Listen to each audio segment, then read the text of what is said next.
Hello hi welcome नमस्ते, मेरा नाम ऋतिक और आज हम फिर से बात करेंगे एक और इम्पोर्टेंट कंसेप्ट के ऊपर। तो ये वीडियो उन स्टूडेंट्स के लिए मोस्ट इंपोर्टेंट होने वाली है जिनके पास डीयू में सब्जेक्ट है रिसर्च मेथोडोलॉजी फॉर इकोनॉमिक्स। तो चलिए शुरू करते हैं आज की वीडियो को। तो ये वीडियो सेमेस्टर 6 के बच्चों के लिए बन रही है, चाहे वो बीए प्रोग्राम में है चाहे वो बीए ऑनर्स में है, ठीक है। तो हम इस सीरीज के ऊपर ऑलरेडी 2 चैप्टर के ऊपर बात कर चुके हैं। लेसन नंबर 1 को देखा हमने पहली वीडियो में, लेसन नंबर 2 को देखा हमने दूसरी वीडियो में, ठीक है। इस वीडियो में बात करेंगे लेसन नंबर 3 यानी कि हाइपोथेसिस के बारे में।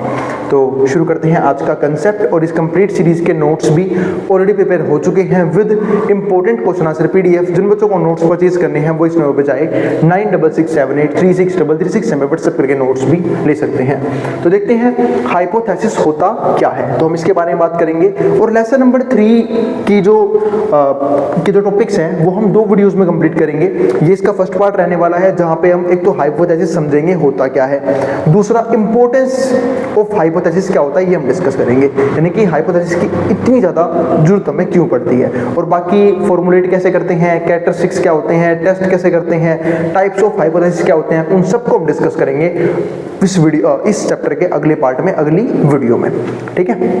और भाई सीरीज जो है बहुत छोटी है, बहुत आसान है। कोशिश करूंगा 10 से 12 जो वीडियोस हैं उसमें हमारी पूरी की पूरी सीरीज क्या हो जाए, खत्म हो जाए, ठीक है। और प्रीवियस 2 लेसन हमने 2 ही वीडियो में देख ली हैं, ठीक है। और वीडियो की लेंथ थोड़ी सी ज्यादा हो सकती है अकॉर्डिंग टू, ठीक है, कंटेंट, क्योंकि हर एक चैप्टर को हम कोशिश करें एक ही वीडियो में कंप्लीट हो जाए। बस ये चैप्टर ऐसा है, ठीक है, जिसको हम 2 वीडियो में कवर करेंगे। और हो सकता है आने वाले अगर चैप्टर में लगेगा मुझे कि टॉपिक ज्यादा है या फिर समझाना बहुत अच्छे तरीके से पड़ेगा या फिर बहुत डीपली चैप्टर समझाना पड़ेगा, तो उसमें भी 2 वीडियोस बनेंगी। तो अब यहाँ देखते हैं। तो लेसन नंबर 3 डिस्कस कर रहे हैं हम, यूनिट नंबर 1 का ही है ये, ध्यान रखना, क्योंकि यूनिट नंबर 1 टोटल मिला के 4 लेसन है और टोटल हमें 8 लेसन पढ़ने हैं। तो हम डिस्कस करते हैं हाइपोथेसिस का मतलब क्या होता है। तो हम सब जानते हैं कि जब भी हम रिसर्च के बारे में बात करते हैं तो हम लोगों को बहुत सारे रूल्स पढ़ने पड़ते हैं, बहुत सी चीजें समझनी पड़ती हैं, ठीक है। लेकिन बात ये हाइपोथेसिस क्या होता है। एक तरह से आप ये मान लो कि रिसर्च करने में जब भी हम कोई चीज गेस करते हैं, ठीक है, कोई भी चीज हम गेस कर रहे हैं लिमिटेड एजुकेशन के बेस पे, उसको हम क्या बोलते हैं, हाइपोथेसिस बोलते हैं। यानी कि हाइपोथेसिस वो चीज है जो हमने रिसर्च में यूज जरूर करी है लेकिन अभी भी उसकी टेस्टिंग होना क्या है, बाकी है। यानी कि टेस्ट होगा, प्रूफ होगा, तब जाके हम उसे बोल सकते हैं कि हाँ भाई ये जो बात हमने बोली वो क्या है, सही है। इसलिए हम बहुत बार समझते हैं ना, हम बोलते हैं एक बार इंग्लिश में word hypothetical value, hypothetical situation, जिसको मान के चलते हैं हम किसी अंजप्शन के बेस पे, ठीक है, किसी भी लिमिटेड एजुकेशन के बेस पे, लेकिन उसका प्रूफ होना क्या होता है, बाकी होता है, उसका टेस्ट होना क्या होता है, बाकी होता है। तो इसको हम क्या बोलते हैं, हाइपोथेसिस बोलते हैं। तो research begins with a problem और अ फेल्ट नीड और डिफिकल्टी। हम सब एक बात जानते हैं कि रिसर्च की शुरुआत कब होती है, ठीक है, जब हम कोई प्रॉब्लम को देखते हैं कि भाई हमें प्रॉब्लम सॉल्व करनी है, ठीक है, या फिर किसी चीज की जरूरत हो हमें, या फिर कोई डिफिकल्टी हमारे सामने आ जाए, ठीक है, ऐसे केसेस में हम रिसर्च करते हैं ताकि हम उस डिफिकल्टी को ओवरकम कर पाए, उस प्रॉब्लम को ओवरकम कर पाए। Purpose of research is to find a solution to difficulty. यानी कि रिसर्च का मेन पर्पस ही क्या होता है कि जो भी हमारी लाइफ में प्रॉब्लम है, जो भी हमारी लाइफ में डिफिकल्टी है, हम उसे खत्म कर पाएं, उसे समझ पाएं और उस प्रॉब्लम को सॉल्व भी कर पाएं। क्योंकि ये मेन पर्पस होता है किसी भी रिसर्च का। जब हम किसी भी सेक्टर में, किसी भी प्रोफेशन में रिसर्च करते हैं तो उसका मेन मोटिव यही होता है कि हमें उस प्रॉब्लम से राहत चाहिए होती है। तो वही चीज यहाँ पे है। तो it is desirable that researcher should propose a set of solution. अब जरूरी क्या है कि जो रिसर्चर्स हैं वो क्या करें, वो प्रपोज करें, वो भी किस चीज को, a set of suggested solution, यानी कि बताएं कुछ सजेस्टेड सॉल्यूशंस। यानी कि जब भी हम रिसर्चर्स से बात करते हैं या फिर हम किसी की रिसर्च को पढ़ते हैं तो क्या बोलते हैं कि भाई आपके पास अगर इस तरह की प्रॉब्लम है तो आपके पास ये सॉल्यूशंस हो सकते हैं। अब वो आपकी चॉइस है, आप किस सॉल्यूशन को अप्लाई कर रहे हो अपनी प्रॉब्लम को सॉल्व करने के लिए। तो वही चीज यहाँ पे है, such tentative solution formulated as a proposition are called hypothesis. तो वो जो टेंटेटिव सॉल्यूशंस होते हैं ना, ठीक है, उसको हम क्या बोलते हैं, यहाँ पे हाइपोथेसिस बोलते हैं। यानी कि जिनकी टेस्टिंग अभी होनी क्या है, बाकी है, ठीक है। तो जो भी अंजप्शंस होते हैं, जो भी हमारे पास लिमिटेड एजुकेशन होती है, उसके बेस पे कुछ रिसर्चर्स जो हैं वो क्या करते हैं, सॉल्यूशन सजेस्ट करते हैं और उन्हीं सॉल्यूशन को, उन्हीं टेंटेटिव सॉल्यूशन को हम क्या बोलते हैं, हाइपोथेसिस बोलते हैं, जिनकी टेस्टिंग, ठीक है, जिनका प्रूफ अभी बाकी है। तो वही चीज यहाँ पे है। अब इसके बाद क्या आता है, suggested solution formulated as hypothesis may और may not be real solution, यानी कि जो भी फॉर्मुलेट किए गए हैं हाइपोथेसिस वो हो भी सकता है रियल सॉल्यूशन बन जाए और हो भी सकता है कि वो रियल सॉल्यूशन ना बने, यानी कि हो भी सकता है वो उस प्रॉब्लम को सोल्व कर दे और हो भी सकता है उस प्रॉब्लम को सोल्व ना कर पाए, क्योंकि अभी उसका प्रूफ और उसकी टेस्टिंग क्या है बाकी है। तो वही चीज यहाँ पे है। फॉर एग्जाम्पल फॉलोइंग स्टेटमेंट्स में बी कंसीडर्ड, इससे कुछ एग्जाम्पल लिया हमने, जैसे कि पहला क्या है, student who take tuitions perform better than others who do not receive tuitions, यानी कि उन्होंने क्या लिखा कि स्टूडेंट हु टेक ट्यूशंस, यानी कि वो बच्चे जो ट्यूशन पढ़ते हैं, जो स्कूल के अलावा भी कहीं पे पढ़ते हैं, ठीक है, उनका कोई और भी टीचर है उसी प्रॉपर सब्जेक्ट का, किसी और सब्जेक्ट का, तो उनके बेटर मार्क्स आते हैं उन बच्चों से जो बच्चे ट्यूशन नहीं पढ़ते हैं। ऐसा जरूरी तो नहीं है, हमने यहाँ पे एक स्टेटमेंट की बात की, पर क्या आप सपोज तो कि यहाँ पे जरूरी है? नहीं, एग्जाम क्रैक करने वाले ट्यूशन से भी एग्जाम क्रैक करें, एग्जाम क्रैक करने वाले कोचिंग से भी एग्जाम क्रैक करें, और क्रैक करने वाले सेल्फ स्टडी से भी क्रैक कर रहे हैं, ठीक है। हाँ, वो अलग बात है, उन्होंने पढ़ाई की है, किसी न किसी सोर्स से तो पढ़ाई होगा, ठीक है। जैसे फॉर एग्जाम्पल अब हो सकता है स्कूल का टीचर ही किसी चीज को बहुत बढ़िया तरीके से पढ़ा रहा हो कि बच्चों को ट्यूशन पढ़ने की जरूरत ही ना पड़े। अब सपोज के देखो, ट्यूशन में जो कोई टीचर पढ़ा रहा होता है तो वो एक तरह से अपना बेस्ट देने की कोशिश करता है समझाने को लेके, जब वो अपना बेस्ट दे रहा होता है, क्या पता वैसा ही टीचर कोई स्कूल में अवेलेबल हो जो अपने काम को लेकर इतना पैशनेट हो, बहुत अच्छे तरीके से बच्चों को एक्सप्लेन करा हो और एक चीज समझा रहा हो अच्छे से, तो जरूरत ही नहीं बच्चों को ट्यूशन पढ़ने की। आप सबकी लाइफ में कुछ ना कुछ स्कूल के टीचर्स ऐसे रहे होंगे जिनकी आप बहुत ज्यादा तारीफ करते हो, जिनकी आप बहुत ज्यादा रिस्पेक्ट करते हो, है ना, क्योंकि वो उस बेहतरीन लेवल पे समझाते हैं कि हमें उस सब्जेक्ट में किसी और टीचर की हेल्प की जरूरत ही नहीं पड़ती। तो वही स्टेटमेंट यहाँ पे भी है कि उन्होंने एक हाइपोथेसिस दिया, एक स्टेटमेंट दिया, क्या कि वो बच्चे बेटर परफॉर्म करेंगे जो ट्यूशन पढ़ रहे हैं, और वो बच्चे बेटर परफॉर्म नहीं करेंगे जो ट्यूशन नहीं पढ़ रहे हैं। ऐसा कोई भी जरूरी तो नहीं है, ठीक है। तो ये बात आ गई। तो हो भी सकता है ये ट्रू हो और हो भी सकता है ट्रू ना हो, डिपेंड करता है अलग अलग केसेस पे, ठीक है। दूसरा पॉइंट हमारे पास यहाँ पे क्या आता है, male student perform as well as female student. जो मेल स्टूडेंट है वो परफॉर्म कर रही हैं उतना ही जितना क्या कर रहे हैं फीमेल स्टूडेंट परफॉर्म कर रही हैं। बिल्कुल हो भी सकता है और नहीं भी हो सकता है। हो सकता है भाई कुछ मेल बहुत ही भोंदू हों, ठीक है, और फीमेल्स बहुत अच्छे से पढ़ रही हूँ। हो तो ये भी सकता है कि भाई कुछ फीमेल्स को समझ में ना आता अच्छे से, ठीक है, और मेल्स अच्छे से पढ़ लेते हैं। तो भाई ऐसा कुछ भी नहीं है, दोनों ही जगह दिक्कतें हैं। कुछ मेल्स भी बेवकूफ़ हैं, दिमाग से पैदल हैं, उन्हें समझ में नहीं आता। कुछ फीमेल्स भी तो हो सकती हैं, यानी कि ऐसा कुछ नहीं है कि फीमेल है कोई लड़की, लड़की इंटेलिजेंट ही होगी, ठीक है, पढ़ाई में, कोई मेल है, ठीक है, तो वो पक्का बेकार ही होगा, ऐसा कुछ भी नहीं है, ठीक है। डिपेंड करता है, ठीक है, क्योंकि भाई दिमाग ही तो है, और दिमाग का लेवल कोई भगवान ने नहीं बोल रखा कि भाई ये लड़की जा रही है इसको थोड़ा दिमाग ज़्यादा दे देते हैं, ये लड़का जा रहा है क्या करके दिमाग का जुगाड़ से काम चला लेगा ये तो इसको दिमाग थोड़ा कम दे देते हैं, ऐसा कुछ भी नहीं होता, ठीक है। तो वही चीज़ यहाँ पे है। तो अब आगे देखते हैं इसके बाद, तो give special consideration to null hypothesis. हम यहाँ पे दो तरह के हाइपोथेसिस की बात करने वाले हैं, एक तो नल हाइपोथेसिस, दूसरा अल्टरनेटिव हाइपोथेसिस। बाकी इसको मैं डीप में समझाऊंगा जब मैं अगली वीडियो में आपको टाइप्स ऑफ हाइपोथेसिस पढ़ाऊंगा। तो give special consideration to null hypothesis. This is due to the fact that null hypothesis relates to statement being tested. यानी कि null hypothesis ये दिखाता है कि statement जो है ना उसको हमें टेस्ट करना है, whereas alternative hypothesis relates to statement to be accepted. यानी कि alternative hypothesis क्या बोलता है कि जो statement है उसे सीधा accept कर लो if null hypothesis is rejected. यानी कि अगर null hypothesis reject हो गया तो हम सीधा alternative hypothesis को accept कर लेंगे, ठीक है। ये बात आप लोग जरूर ध्यान रखोगे, ठीक है। और नल हाइपोथेसिस क्या होता है, जब कोई भी स्टेटमेंट, कोई भी हाइपोथेसिस जिसकी टेस्टिंग होनी अभी बाकी है, जिसकी टेस्टिंग होगी, उसको हम क्या बोलते हैं, नल हाइपोथेसिस। नल हाइपोथेसिस के बारे में एक और बात कहते हैं, ठीक है, इसको हम डिनोट करते हैं एच नोट से, ठीक है, एच नोट से, ठीक है। देखो दिखा भी रखा होगा, ये हमारा एच नोट है, ठीक है, इससे डिनोट करते हैं इसे, किसको, नल हाइपोथेसिस को, ठीक है। और H1 से दिखा दिया हमने किसको, यहाँ पे अल्टरनेटिव हाइपोथेसिस को। तो ये चीज़ जरूर ध्यान रखना।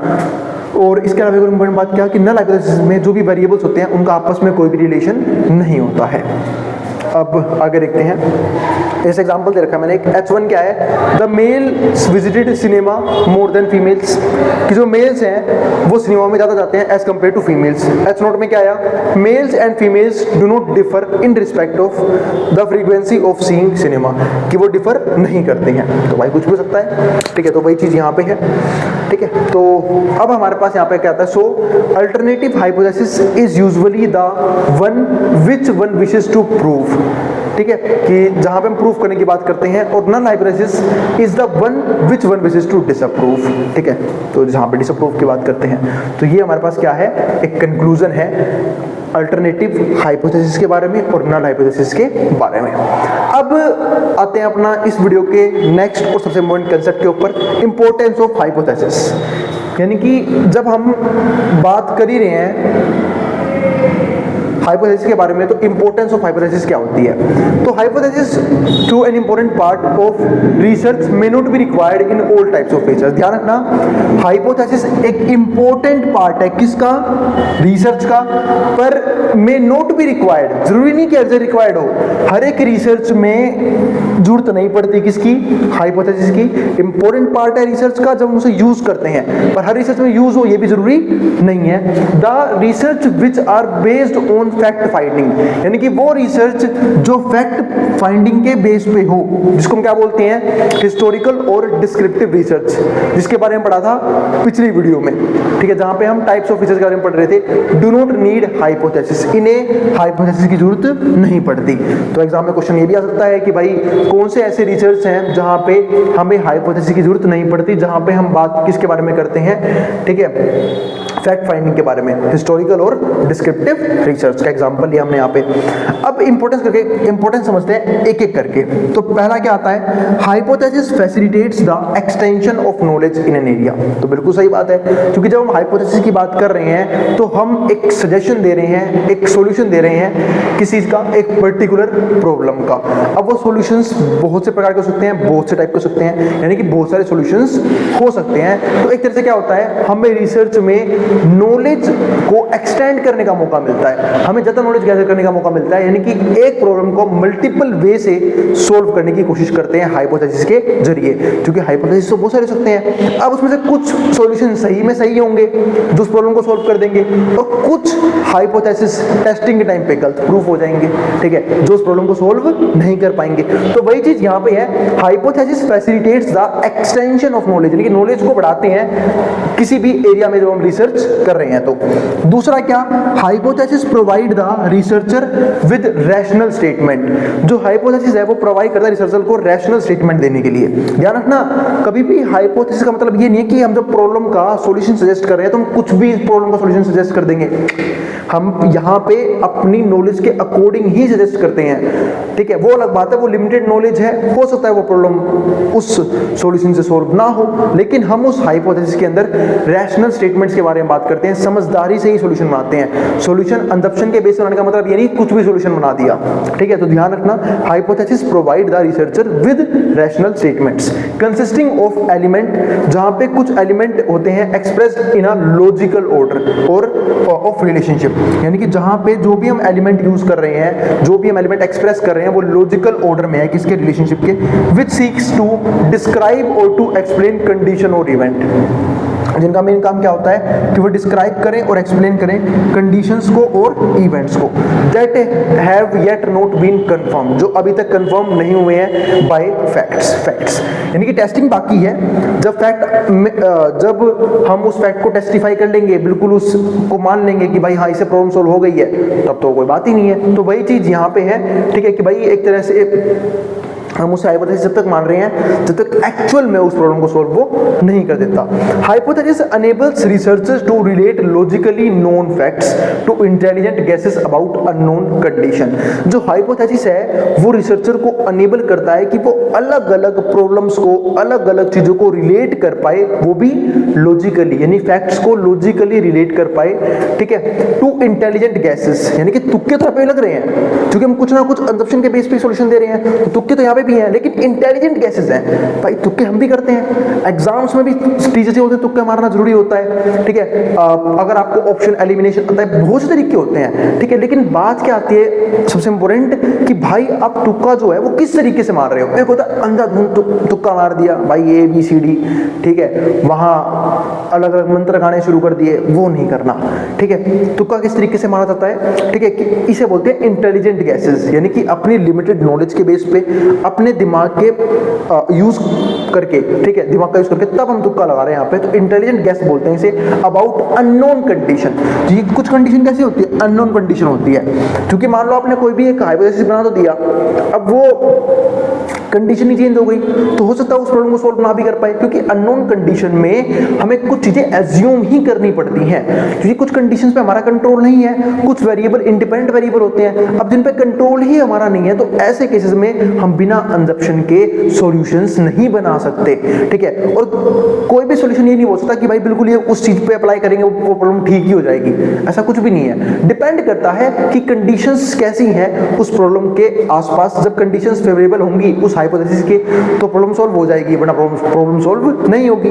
तो वही चीज यहाँ पे है। अब इसके बाद क्या आता है, it is a guide to thinking process. अब एक गाइड है किसका, थिंकिंग प्रोसेस का, कि भाई अपना दिमाग आप किस तरीके से लगा रहे हो, क्या बड़े तरीके से सोच भी पा रहे हो, नहीं सोच पा रहे, एंड प्रोसेस ऑफ डिस्कवरी, और नई नई चीजें खोज पाने का।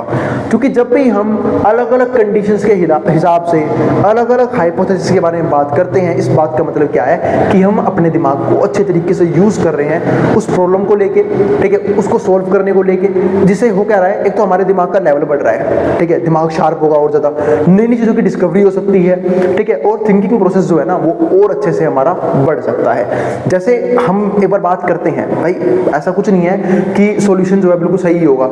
जब हम बात करते हैं थॉमस एल्वा एडिशन की, आप सबने पढ़ा होगा उनके बारे में, ठीक है, उन्होंने 10,000 टाइम ट्राई किया था, ठीक है, क्या बल्ब बनाना, ठीक है, कि भाई मैं जो है बल्ब बनाऊंगा, और इतने फेल हुए वो, इतने में सिर्फ एक मेथड उनके दिमाग में आया जिस टाइम पर उन्होंने बल्ब बना लिया, लेकिन बाकी टाइम तो फेल हुए ना। वो क्या बोलते हैं, मैं फेल नहीं हुआ, मैंने वो तरीके खोज लिए कि मुझे पता लग गया कि इन तरीकों से तो बल्ब बिल्कुल नहीं बनाया जा सकता। तो वही चीज यहाँ पे है, जब भी हम बात करते हैं अननोन कंडीशंस के बारे में, बात करते हैं अलग अलग हाइपोथेसिस के बारे में, अलग अलग सॉल्यूशंस के बारे में, जरूरी नहीं है वो सही है, लेकिन वो एक तो हमारा थिंकिंग लेवल है उसे बढ़ा देता है, थिंकिंग प्रोसेस हमारा बढ़ जाता है, और डिस्कवरी भी होती है नई नई चीजों की। पता लगे हम खोजने गए थे कुछ और, मिल गया कुछ और, ठीक है। तो वही चीज यहाँ पे है, और क्या पता जो मिला वो पुराने वाले से बेटर हो।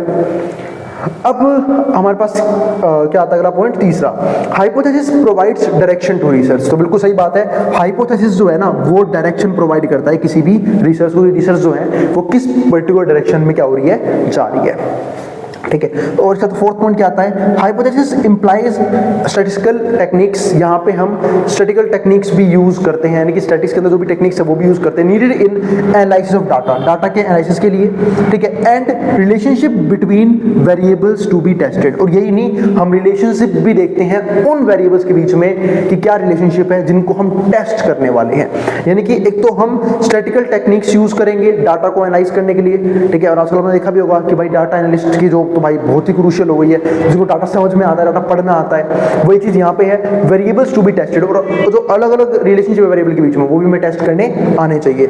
इसके बाद फिफ्थ और आखिरी पॉइंट क्या आता है, hypothesis provides basis for reporting conclusion.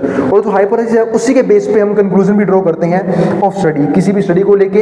It serve as a framework for drawing conclusion. और ये क्या बनता है, हमारा फ्रेमवर्क बनता है किसी भी कंक्लूजन को ड्रॉ करने के लिए, यानी कि इसी के बेस पे हम कंक्लूजन तक पहुंचते हैं, ठीक है। तो ये हमारा हो गया क्या, लास्ट पॉइंट, ये 5 इंपॉर्टेंट चीजें हैं किसके बारे में, हाइपोथेसिस के बारे में, ठीक है, जिसके लिए हम हाइपोथेसिस जो है वो पढ़ते हैं। तो मिलेंगे अब हम अगली वीडियो में, जहां पे हम बात करेंगे इसके नेक्स्ट कंसेप्ट के बारे में, नेक्स्ट पार्ट के बारे में, और खत्म करेंगे फाइनली इस चैप्टर हाइपोथेसिस को, ठीक है।